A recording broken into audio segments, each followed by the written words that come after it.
नमस्कार बच्चों, आज मैं एनसीईआरटी मैथमेटिक्स क्लास 10th के बच्चों के लिए चैप्टर 6 ट्रायंगल लेके आया हूं।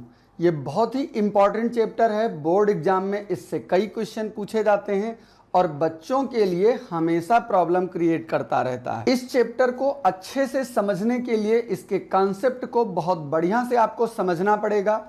साथ में इसमें जितनी थ्योरम्स हैं उनको भी बहुत अच्छी तरीके से समझना पड़ेगा।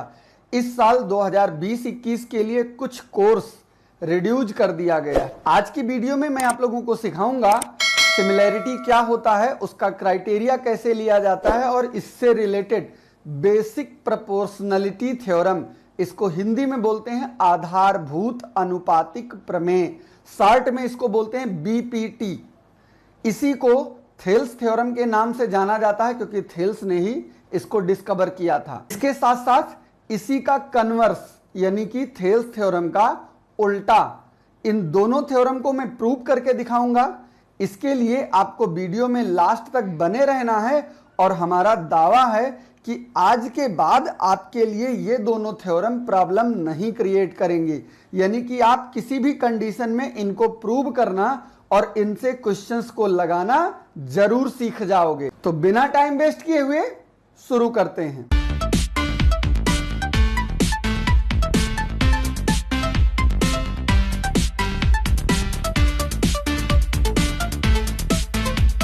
क्लास 9th में आप लोग सीख के आए हो कांग्रुएंसी ऑफ ट्रायंगल, यानी कि दो त्रिभुजों का की सर्वांगक्षमता। सर्वांगक्षम वर्ड से पता चल जाता है कि सब तरफ से इक्वल, यानी अभी मैं ट्रायंगल की बात करूं तो सपोज करिए मैं कोई ये ट्रायंगल बना देता हूं। एक ये मैंने ट्रायंगल बना दिया और एक मैं दूसरा इसी के बगल में और एक ट्रायंगल बना देता हूं। ये ट्रायंगल हमारे पास है ABC और ये ट्रायंगल है PQR। अगर ये दोनों ट्रायंगल कॉन्ग्रुएंट हैं यानी कि सर्वांगक्षम हैं तो मैं इसमें से कोई भी ट्रायंगल उठाऊं और दूसरे वाले ट्रायंगल पर रख दूं तो ये उसको चारों तरफ से कवर कर देगा, कोई भी पार्ट इसमें बचा नहीं रह जाएगा। यानी कि इसकी सारी साइड उसकी करेस्पॉन्डिंग साइड के इक्वल होंगी, इसके सारे एंगल उसके करेस्पॉन्डिंग एंगल के इक्वल होंगे। कॉन्ग्रुएंसी को दिखाने के लिए इसको लिखने का तरीका कुछ ऐसा होता है, ट्रायंगल ABC और फिर ये कॉन्ग्रुएंसी का साइन है, यानी कि ये दूसरे ट्रायंगल के कॉन्ग्रुएंट है ट्रायंगल PQR। और अगर ये कॉन्ग्रुएंट है तो इसकी करस्पॉन्डिंग साइड यानी AB के इक्वल में PQ आएगा, BC के इक्वल में QR आएगा और AC के इक्वल में PR आएगा। ये डिपेंड करता है इनकी साइड के लेंथ के। कोई जरूरी नहीं है कि AB के इक्वल में PQ ही आए, AB के इक्वल में QR भी हो सकता है। वो डिपेंड करेगा कि इस पे जब लेंथ लिखी होगी, यानी अगर ये 5 सेंटीमीटर है तो इस ट्रायंगल में जो भी साइड 5 सेंटीमीटर होगी वो उसकी करस्पॉन्डिंग मानी जाएगी। फिलहाल मैंने इसको करस्पॉन्डिंग लिया है तो ये 5 सेंटीमीटर हो गया। सपोज करिए ये 6 सेंटीमीटर है तो इस ट्रायंगल की जो भी साइड 6 सेंटीमीटर होगी वो इसकी करस्पॉन्डिंग मानी जाएगी। मैंने इसी को करस्पॉन्डिंग लिख रखा है। ये हमारी 7 सेंटीमीटर है तो फिर ये भी 7 सेंटीमीटर हो जाएगा। एंगल की बात करें तो सारे करस्पॉन्डिंग एंगल भी सेम होते हैं, यानी कि angle A is equal to angle P होगा, angle B is equal to angle Q होगा, angle C is equal to angle R होगा। ये काम आप लोग 9th में कर चुके हो। फिर इसके बाद इसमें 5 क्राइटेरिया थे कि किस कंडीशन में दो ट्रायंगल एक दूसरे के कॉन्ग्रुएंट होते हैं। क्राइटेरिया कौन कौन से थे? SAS साइड एंगल साइड, दूसरा क्राइटेरिया था ASA एंगल साइड एंगल, तीसरा क्राइटेरिया था साइड साइड साइड, चौथा क्राइटेरिया था एंगल एंगल साइड और पांचवा क्राइटेरिया था RHS राइट एंगल हाइपोटेन्यूज और साइड। इन 5 क्राइटेरिया का यूज करके आपने दो ट्रायंगल को कॉन्ग्रुएंट करना सीखा है। सिमिलैरिटी इसी से रिलेटेड है, बस थोड़ा सा फर्क है।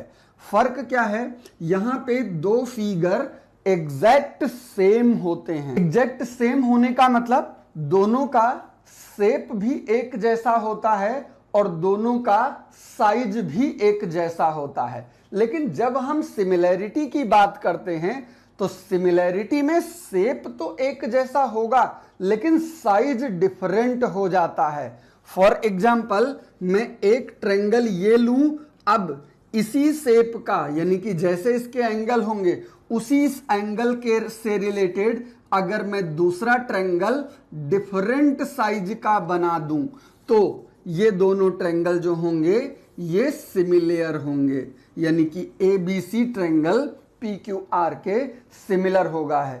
यहां पे बस ध्यान इतने रखना है कि शेप दोनों का सेम होगा, यानी देखने में दोनों एक जैसे लगेंगे, लेकिन साइज दोनों का अलग अलग होगा, यानी एक बड़ा होगा और एक छोटा होगा।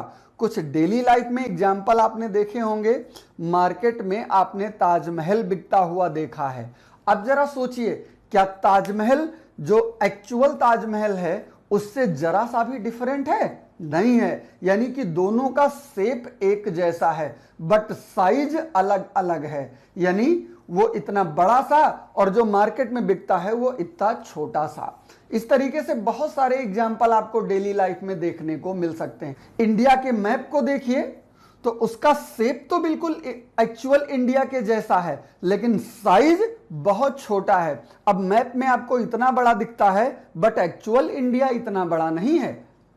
तो यानी जब भी दो फिगर बिल्कुल देखने में एक जैसे लगे, शेप डिट्टो होना चाहिए, बस साइज डिफरेंट होना चाहिए, तो मैं बोलूंगा कि ये दोनों फिगर सिमिलर हैं। सिमिलर में फर्क क्या आता है, अगर मैं इस ट्रायंगल को उठा करके इसी के अंदर रख दूं तो फर्क क्या आएगा, देखिए कि ये सारे तरफ से एक इक्वल डिस्टेंस छोड़ देगा। इसका मीन्स ये हो गया कि अगर दो फिगर के शेप सेम हो और साइज डिफरेंट हो तो उनकी जो साइड्स होती हैं, करेस्पॉन्डिंग साइड्स होती हैं, वो एक दूसरे के प्रोपोर्शनल होती हैं। प्रोपोर्शनल का मतलब समानुपाती होती हैं, यानी रेशियो बनाती हैं। शेप और साइज का डिफरेंट होना केवल ट्रायंगल पर ही डिपेंड नहीं करता, ये सर्कल में भी हो सकता है, रेक्टेंगल में भी हो सकता है, स्क्वायर में भी हो सकता है।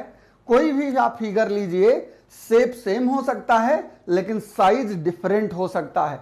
और जितने फिगर ऐसे होंगे जिनका शेप सेम हो, साइज डिफरेंट हो, वो सारे के सारे सिमिलर फिगर बोले जाते हैं। लेकिन चूंकि हम लोग ये ट्रायंगल चैप्टर पढ़ रहे हैं तो यहां पे हम और किसी की सिमिलरिटी की बात नहीं करेंगे, हम सिर्फ और सिर्फ ट्रायंगल की सिमिलरिटी की बात करेंगे। तो फिर two triangles are similar if, दो ट्रायंगल सिमिलर होने की दो कंडीशंस होती हैं। पहली, their corresponding sides are proportional। Corresponding side का मतलब कि जो साइड जिसके रेशियो के मतलब जो साइड जिसके साथ इक्वल रेशियो बना रही हो वो उसकी करेस्पॉन्डिंग साइड हुई और वो प्रोपोर्शनल होंगी, यानी कि सारी की सारी रेशियो सेम होंगे। That means AB upon PQ is equal to होगा दूसरी साइड यानी कि BC upon QR is equal to होगा तीसरी साइड यानी कि AC अपॉन PR। इन तीनों में से एक भी कंडीशन मिसमैच नहीं होनी चाहिए, मतलब जब तक ये तीनों रेशियो सेम नहीं होंगे दो ट्रायंगल सिमिलर नहीं हो सकते। और दूसरा क्राइटेरिया है इनका कि देयर एंगल्स आर इक्वल। यहां पर भी करेस्पॉन्डिंग की ही बात की जा रही है कि इन दोनों के करेस्पॉन्डिंग एंगल इक्वल होंगे। करेस्पॉन्डिंग एंगल का मतलब अगर ये दो साइड इन दोनों के रेशियो में हैं तो फिर बी वाला एंगल क्यू के करेस्पॉन्डिंग हुआ। ये जनरली क्वेश्चन को देख करके उसमें जब बुक में दिया जाएगा, एग्जाम में क्वेश्चन पूछा जाएगा, तो उसमें कुछ इस तरीके का क्राइटेरिया दिखाया जाता है कि आपको पता चल जाए कौन सी साइड किसके इक्वल है और कौन सा एंगल किसके इक्वल है। That means angle A equal होगा एंगल पी के, एंगल बी इक्वल होगा एंगल क्यू के, और एंगल सी इक्वल होगा एंगल आर के। यानी दो ट्रायंगल को सिमिलर होने के लिए इन दोनों क्राइटेरिया का मैच होना जरूरी है। और अगर ये दोनों क्राइटेरिया मैच हो जाते हैं तो मैं लिखूंगा ट्रायंगल ए बी सी और फिर सिमिलर का साइन ये एस जैसा बनता है, similar to triangle P Q R. ये हो गई हमारी सिमिलैरिटी। तो अच्छी तरीके से आप कांग्रुएंसी और सिमिलैरिटी में फर्क समझ लीजिए। कांग्रुएंसी 9th में पढ़ के आए हैं, सिमिलैरिटी 10th में पढ़ रहे हैं। कांग्रुएंसी में क्या होता है, दोनों फिगर का शेप भी सेम होगा और साइज भी सेम होगा, लेकिन सिमिलैरिटी में क्या होता है, शेप तो सेम होगा बट साइज डिफरेंट हो जाएगी। और साइज डिफरेंट होने से क्या फर्क पड़ेगा, उनकी सारी साइड्स हैं वो प्रोपोर्शनल होंगी और उनके एंगल जो हैं वो सेम होंगे। बट यहां क्या आता है, सारी साइड भी सेम होती हैं और सारे एंगल भी सेम होते हैं। तो इस तरीके से आप लोगों ने सिमिलैरिटी और कांग्रुएंसी में डिफरेंस भी सीख लिया। इसी डिफरेंस और जितना मैंने आपको अभी तक समझा दिया है, इससे रिलेटेड आपकी बुक की एक्सरसाइज 6.1 है, जिसमें कुछ 4-5 क्वेश्चन दिए हुए हैं जिनमें फिल इन द ब्लैंक भरना है आपको, और वो भी केवल सिमिलैरिटी या फिर कांग्रुएंसी पर से रिलेटेड। तो आप उनको पढ़िएगा, बहुत आसान क्वेश्चन है, मुझे बताने की जरूरत नहीं, क्योंकि जितना उसमें पूछा गया है वो सारा मैंने आपको इस फिगर में बता दिया है। तो मेनली डिफरेंस पर ही क्वेश्चन है, वो सिमिलरिटी और कांग्रुएंसी पर। तो आप उन क्वेश्चंस को लगा लीजिएगा, यानी 6.1 एक्सरसाइज कंप्लीट कर लीजिएगा। जब बात करते हैं हम 6.2 एक्सरसाइज की, तो 6.2 की शुरुआत होती है सिमिलैरिटी की थ्योरम से। और अभी मैंने नाम लिया था कि सिमिलैरिटी में हम लोग दो थ्योरम पढ़ने वाले हैं, एक बेसिक प्रोपोर्शनलिटी थ्योरम और दूसरा उसका कन्वर्स। तो सबसे पहले हम लोग बात करेंगे बेसिक प्रोपोर्शनलिटी थ्योरम की। बेसिक प्रोपोर्शनलिटी थ्योरम को हिंदी में आधारभूत अनुपातिक प्रमेय बोला जाता है। इसको थेल्स ने डिस्कवर किया था, इसीलिए उनके नाम पर इसको थेल्स थ्योरम भी कहते हैं।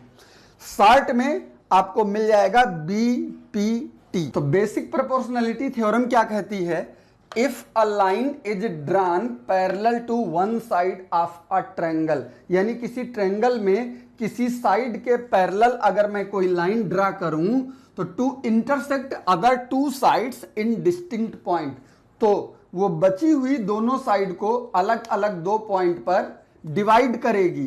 तो then its divides the other two sides in the same ratio. तो जिन पॉइंट्स पे वो डिवाइड करती है, यानी उन साइड्स के जो रेशियो होंगे वो इक्वल होंगे। इसको इस फिगर से समझने का प्रयास करिए। सपोज करिए ये मैंने एक ट्रायंगल ले लिया, ये ट्रायंगल है हमारे पास A, B और C।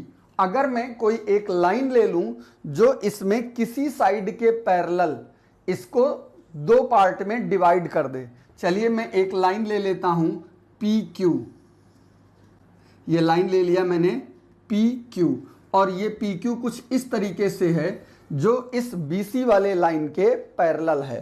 तो इस PQ ने क्या किया, जो ये AB साइड थी और AC साइड थी, इसको टू डिस्टिंक्ट पॉइंट पे डिवाइड कर दिया। यानी कि P ने AB को AP एंड BP में डिवाइड कर दिया और Q ने AC को AQ एंड QC में डिवाइड कर दिया। यह थ्योरम क्या बोलती है, अगर ऐसा है तो अकॉर्डिंग टू BPT इन दोनों का रेशियो, यानी AP और BP का रेशियो AQ और QC का रेशियो सेम आएगा। इसी चीज को हमें यहां पे प्रूव करना है। तो जो चीज हमें प्रूव करना होता है तो हमेशा थ्योरम में हमें लिखना पड़ता है कि थ्योरम में गिवन क्या है, प्रूव क्या करना है, कंस्ट्रक्शन मैंने क्या किया, और उसके बाद हम उसका प्रूफ शो करते हैं। तो सबसे पहले हम बात करेंगे गिवन की, कि इसमें हमको पहले से क्या पता है। क्या पता है यहां पे हमें? In triangle A B C line P Q is parallel to B C. इतना मुझे पहले से पता है कि ट्रायंगल की एक साइड के पैरेलल में एक साइड बनाई गई है। इसके बाद नंबर आता है टू प्रूव, कि हमको क्या इसमें शो करना है। तो शो करना है AP अपॉन PB, यानी इसका रेशियो इक्वल टू है दूसरी साइड का रेशियो, यानी AQ अपॉन QC। अब मुझे इसमें कंस्ट्रक्शन करना होगा अपनी बात को प्रूव कराने के लिए, तो उसको भी लिखना पड़ेगा कि मैं इसमें क्या कंस्ट्रक्शन करूंगा। तो कंस्ट्रक्शन क्या होगा? देखिए, मुझे इस वाली साइड को इस वाली साइड के रेशियो में दिखाना है, मतलब मुझे इन दोनों को डिवाइड करना है। तो डिवाइड करने के लिए कोई रीजन तो होना चाहिए। यहां पे मुझे थ्योरम ने तो कोई रीजन बता नहीं रखा है, तो वो रीजन कहां से आएगा? AP देखिए, ये ऊपर वाले ट्रायंगल की एक साइड है, तो ऊपर वाले ट्रायंगल की एक साइड होने का मीन्स ये हो गया, अगर मैं इस Q से इसके ऊपर एक परपेंडिकुलर ड्रॉ कर दूं, चलिए ये मैंने एक परपेंडिकुलर ड्रॉ कर दिया QD, तो अब मैं इस ऊपर वाले ट्रायंगल का एरिया निकाल सकता हूं। तो जब इसका एरिया निकाल सकता हूं, तो जो दूसरी साइड मुझे डिवाइड करनी है PB, तो इस PB पर अगर कोई ट्रायंगल बन जाए तो उसका भी एरिया निकल सकता है। तो इसका एरिया निकालने के लिए इस BQ को मैं ज्वाइन करा देता हूं। तो BQ को ज्वाइन करते ही देखिए एक दो ट्रायंगल आपके सामने बन चुके हैं। एक ट्रायंगल ये सबसे ऊपर बना है, इसको मैं देखिए रेड डॉट से शेड कर दे रहा हूं ताकि आपको फर्क पता चल पाए। ये जो मैंने रेड डॉट से शेड किया है, मैं इस ट्रायंगल के एरिया की बात कर रहा हूं, और दूसरा वाला ट्रायंगल मैं इसको ब्लू डॉट से शेड कर रहा हूं इस ट्रायंगल के एरिया की। और एरिया का फार्मूला भी आप लोग क्लास 9th से सीख करके आए हो। क्या होता है? किसी भी ट्रायंगल का अगर मुझे एरिया निकालना हो तो एरिया इज इक्वल टू होता है 1/2 बेस इंटू हाइट। यानी कि पहली चीज तो इसमें जो मैंने कंस्ट्रक्शन किया है उसको मैं लिख दूं। तो मैंने क्या किया है? सबसे पहले draw QD perpendicular to AB and join BQ। यही काम उस डायरेक्शन में भी करना है, तो मैं चाहूं तो उसको भी लिख दूं या भी लास्ट में लिख दूंगा, जैसा आपको कन्वीनियंट लगे वैसा कर सकते हैं। दूसरी साइड में करने का मतलब यहां पे दो चीजें हमें ड्रा करनी पड़ेंगी। एक तो मैंने QD को AB पर परपेंडिकुलर लिया है, और जब मैं AQ को लूंगा इस साइड को प्रूव करने के लिए, तो इधर भी तो मुझे परपेंडिकुलर जरूरत पड़ेगी, तो ये मैंने परपेंडिकुलर ड्रॉ कर दिया DE। और इसी तरीके से यहां पर मुझे इस PC को ज्वाइन करने की जरूरत पड़ेगी।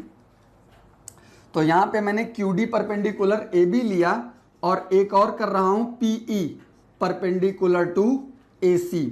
और ज्वाइन करने का काम क्या किया गया है? दो साइड को ज्वाइन किया गया है। एक ज्वाइन किया गया है BQ एंड दूसरा ज्वाइन किया गया है PC। इतना मैंने कंस्ट्रक्शन किया है। अब मैं आपको इसका प्रूफ दिखाता हूं कि कैसे ये दोनों इक्वल हो सकते हैं। तो सबसे पहले मैं रेड डॉट वाला ट्रायंगल लेता हूं और उसका एरिया निकाल देता हूं। Area of triangle APQ। Area का फार्मूला आपको पता है 1/2 इंटू बेस इंटू हाइट होता है। हाइट का मतलब किसी वर्टेक्स से उसकी अपोजिट साइड पे ड्रॉन परपेंडिकुलर। तो Q से परपेंडिकुलर QD ड्रॉन है, यानी कि मेरी जो बेस होगी वो AP हो जाएगी। तो ये AP इंटू QD, ये मेरा एरिया हो गया ऊपर रेड डॉट वाले ट्रायंगल का। इसी तरीके से मैं एरिया निकाल लेता हूं दूसरा वाला ट्रायंगल जो मैंने ब्लू डॉट से शेड कर रखा है, यानी कि BPQ। एरिया का फॉर्मूला तो वही होगा 1/2 बेस इंटू हाइट। तो इस ट्रायंगल के लिए बेस आपको दिख रहा होगा PB, ये वाली साइड बेस है और फ्रंट अपोजिट वर्टेक्स से इस पर ड्रॉन परपेंडिकुलर वही है आपका QD।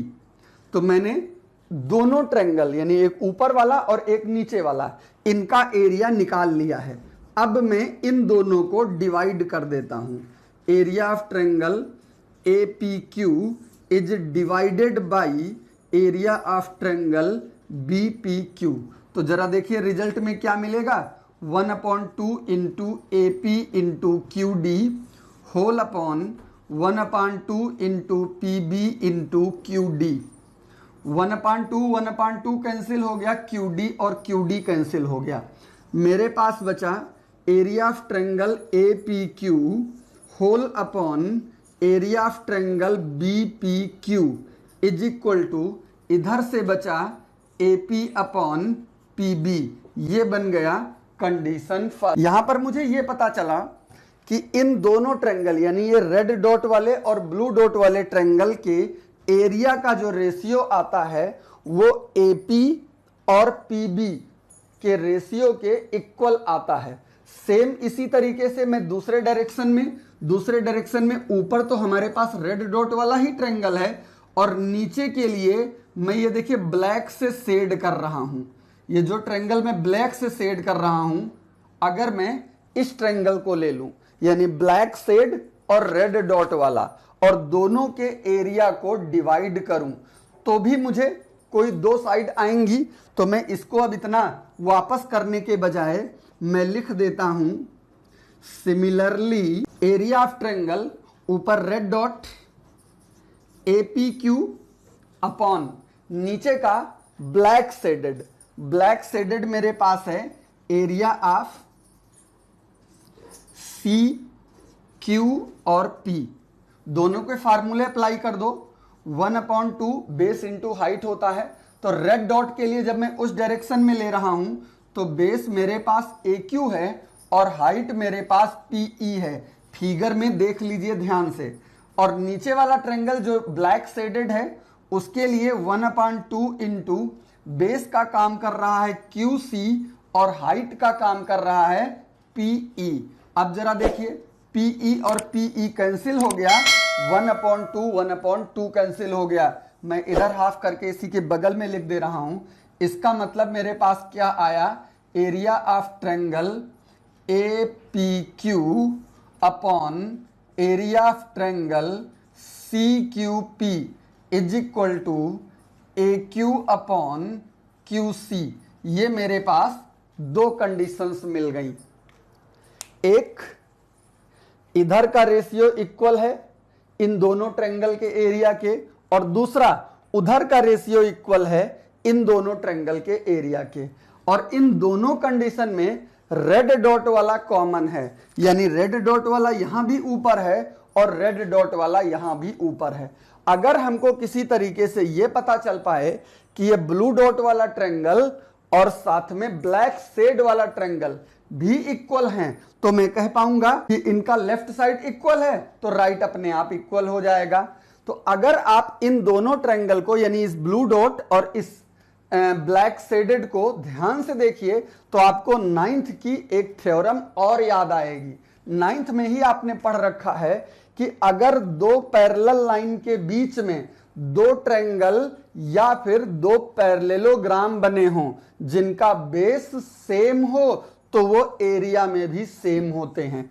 और इन दोनों के बीच देखिए इस PQ बेस पर ब्लू ट्रायंगल भी बना है और PQ बेस पर ब्लैक ट्रायंगल बना है और दोनों पैरेलल लाइन के बीच में भी हैं। तो मैं लिख दूंगा because triangle BPQ and triangle CQP have same base PQ and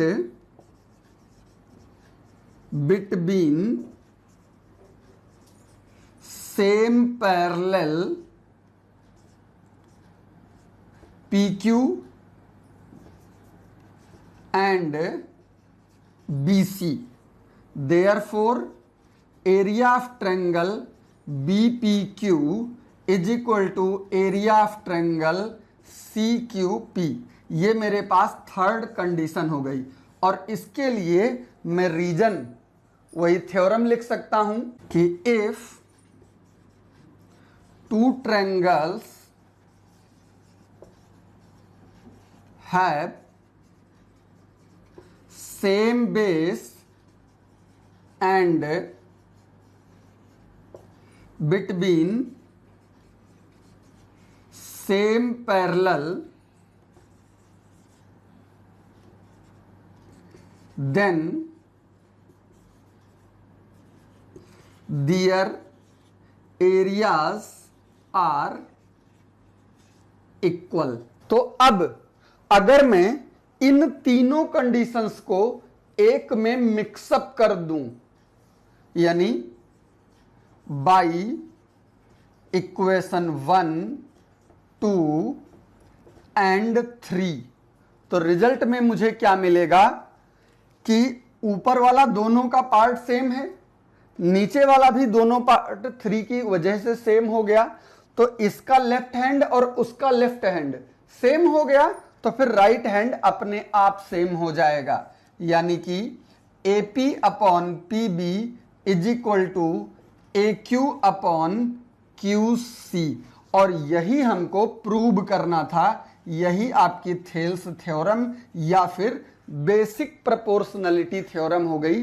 ये 4 नंबर की एग्जाम में पूछी जाती है। कई बार तो ऐसा भी होता है कि थ्योरम प्रूव करने के बाद उसी में आगे एक क्वेश्चन भी ऐड कर देते हैं। तो पहले आपको थ्योरम लगाना होगा और फिर क्वेश्चन को उसी थ्योरम को अप्लाई करके सॉल्व करना होगा। इस थ्योरम से एक कोरोलरी भी आती है, यानी एक रिजल्ट भी मिलता है जिसका यूज करके हम लोगों को क्वेश्चन सॉल्व करना होता है। तो हम उस कोरोलरी को भी देख लेते हैं। हम लोगों ने यहां पर बेसिक प्रोपोर्शनलिटी थ्योरम से प्रूव कर लिया है कि इनके दोनों साइड का रेशियो यानी कि AP upon PB is equal to AQ upon QC के होता है।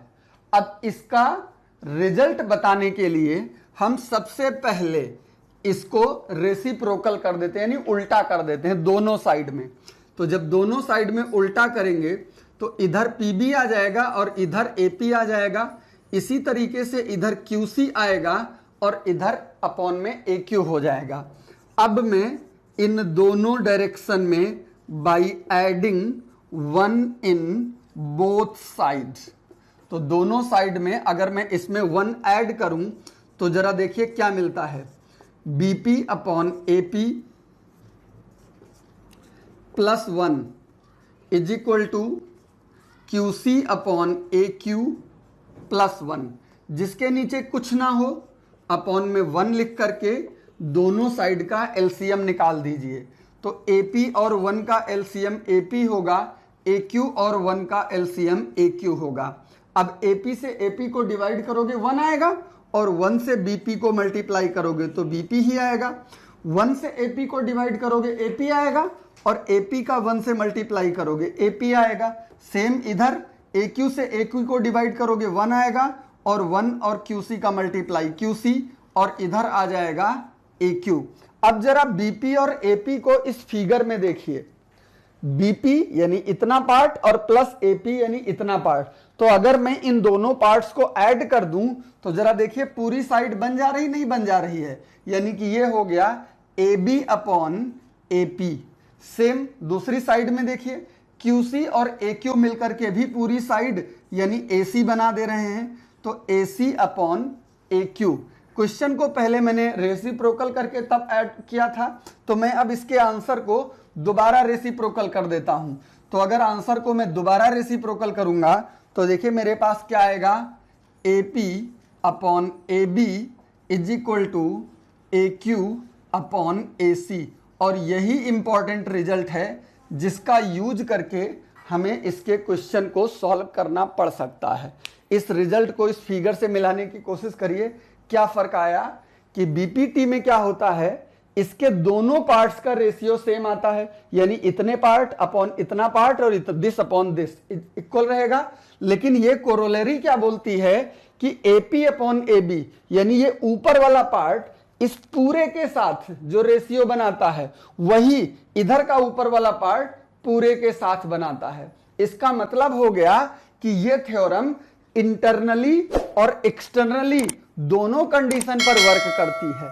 मींस आपका जो सिमिलर फिगर होगा सेम शेप वाला, वो छोटा हो तब भी रेशियो वही रहेगा, और अगर वो बड़ा हो तब भी रेशियो वही रहेगा। आपके सामने थेल्स थ्योरम का कन्वर्स लिखा हुआ है, या कह लीजिए बीपीटी का कन्वर्स लिखा है। क्या बोल रहा है कि if a line divides any two sides of a triangle in the same ratio, इसका मीन्स हो गया कि ऐसे कोई ट्रायंगल आपके पास बना हुआ है ABC, और कोई एक लाइन है जो इसको ऐसे ढंग से डिवाइड करती है कि ये दोनों साइड का रेशियो सेम हो जाता है। रेशियो सेम होने का मतलब AP और PB का रेशियो AQ और QC के रेशियो के इक्वल हो जाता है। तो आपको बताना है then the line must be parallel to third side. तो फिर आपको प्रूव करना है कि ये जो PQ है ये BC के पैरेलल होगी। इस बात को प्रूव करने के लिए सबसे पहले हम लोगों को गिवन लिखना होता है कि क्या हमें पहले से पता है।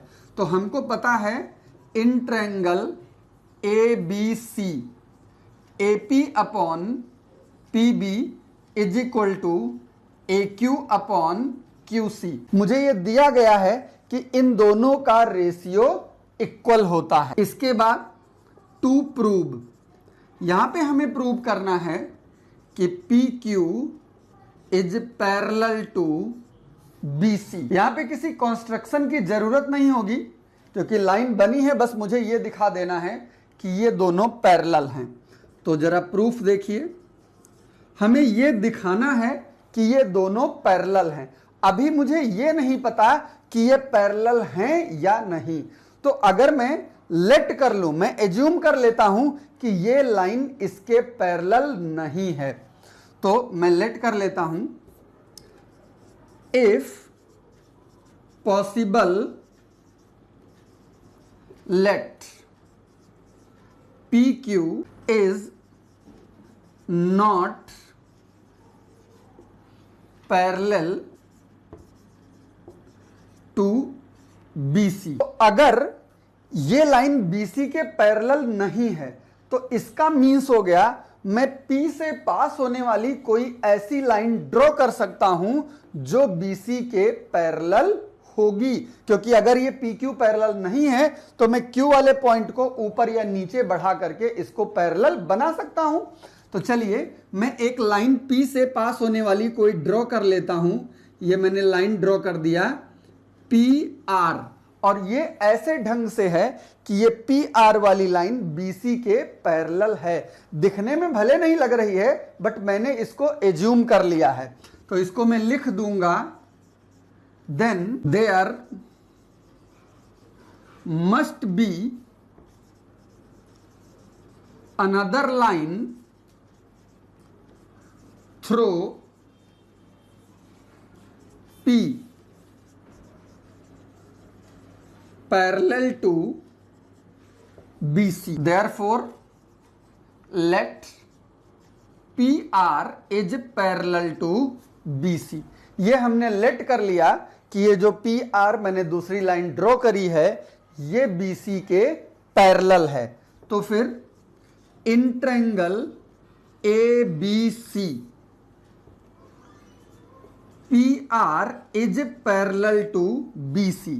तो जब किसी ट्रायंगल में दो साइड एक दूसरे के पैरेलल हो जाएं तो अभी अभी आपने सीखा है थेल्स थ्योरम कि वो दोनों साइड को जिन पॉइंट पे डिवाइड कर रही है उनके रेशियो सेम हो जाते हैं।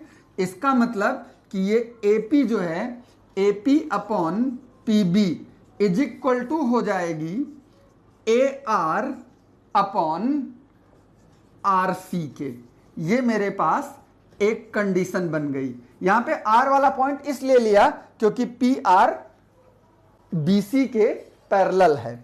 दूसरी कंडीशन मुझे पता है, and AP upon PB is equal to AQ upon QC।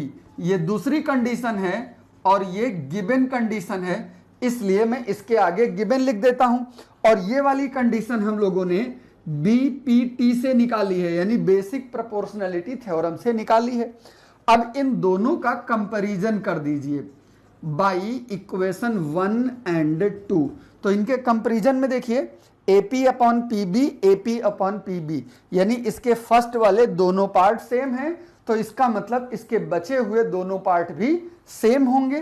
तो बचे हुए दोनों पार्ट का मतलब AR अपॉन RC ये इक्वल होगा AQ अपॉन QC। अब जैसे मैंने अभी एक कोरोलरी प्रूव करके दिखाया था, यानी दोनों साइड में 1 ऐड करके, तो सेम काम मैं यहां पे करता हूं, दोनों साइड में 1 ऐड कर देता हूं by adding 1 in both side. तो जब दोनों साइड में 1 ऐड करोगे तो रिजल्ट देखिए आपके पास क्या आएगा, AR अपॉन RC प्लस 1, और इधर आएगा AQ अपॉन QC प्लस 1। इस डायरेक्ट वीडियो को पॉज करके इसको नोट कर लीजिए, ताकि जगह मेरे पास कम है, मैं मिटा करके दोबारा लिख सकूं। इसको जब मैं दोनों साइड में LCM लेके ऐड करूंगा तो LCM आपका बनेगा इधर RC और इधर LCM बनेगा QC। जब 1 के नीचे कुछ ना हो तो मैं अपॉन में 1 लिख सकता हूं। ऐड करने का तरीका आप जानते हो, ये हो जाएगा AR और 1 से डिवाइड करके मल्टीप्लाई करोगे तो इधर आ जाएगा RC, और इस डायरेक्शन में ये होगा AQ और 1 से डिवाइड और मल्टीप्लाई करोगे तो ये हो जाएगा QC। अब जरा फिगर में देखिए, AR प्लस RC, AR का मतलब ये ऊपर वाला साइड और RC का मतलब ये पूरा, तो AR और RC मिलकर के देखिए पूरी साइड AC बना दे रहे हैं और अपान में RC है। दूसरी कंडीशन देखिए, AQ और QC ये भी मिलकर के पूरी वही साइड AC बना दे रहे हैं और नीचे QC है। तो AC और AC आपका कैंसिल हो गया, तो ये बचा मेरे पास RC is equal to QC। तो RC is equal to QC, यानी R तक C की डिस्टेंस और Q से C की डिस्टेंस दोनों इक्वल है, बट दोनों एक ही लाइन पे हैं। और ये कंडीशन कब पॉसिबल हो सकती है, जब दोनों पॉइंट सेम हो जाएं, यानी एक ही जगह पे आ जाएं। और ऐसा तो हो नहीं सकता कि कोई लाइन यहां पे खींची हो, मैं यहां से इस जगह तक की डिस्टेंस और यहीं से इस जगह तक की डिस्टेंस कह दूं सेम है, कभी नहीं हो सकता। ये सेम तभी हो सकते हैं जब ये दोनों पॉइंट एक ही जगह पर हों। तो ये डिस्टेंस जो है, ये RC और QR ये सेम तभी हो सकती है जब R और Q दोनों के दोनों पॉइंट सेम हो जाएं, यानी एक ही जगह पे लाई करें। मैं लिख दूंगा, दिस कंडीशन इज पॉसिबल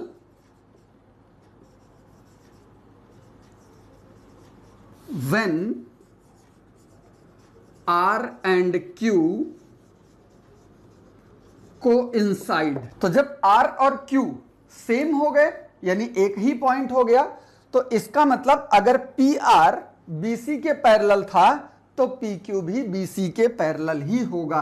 तो मैं लिख दूंगा therefore PQ is parallel to BC, और यही आपको प्रूव करना था। इस तरीके से ये थेल्स थ्योरम का कन्वर्स भी प्रूव हो जाता है।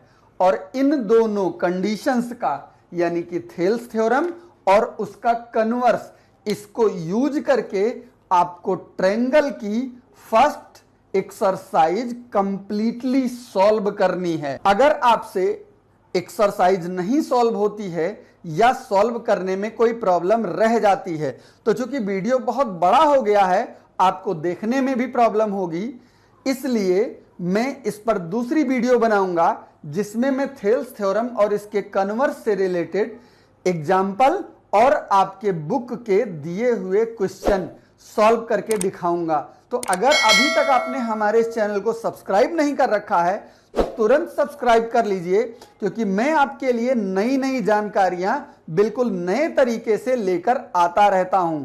आज की वीडियो में बस इतना ही।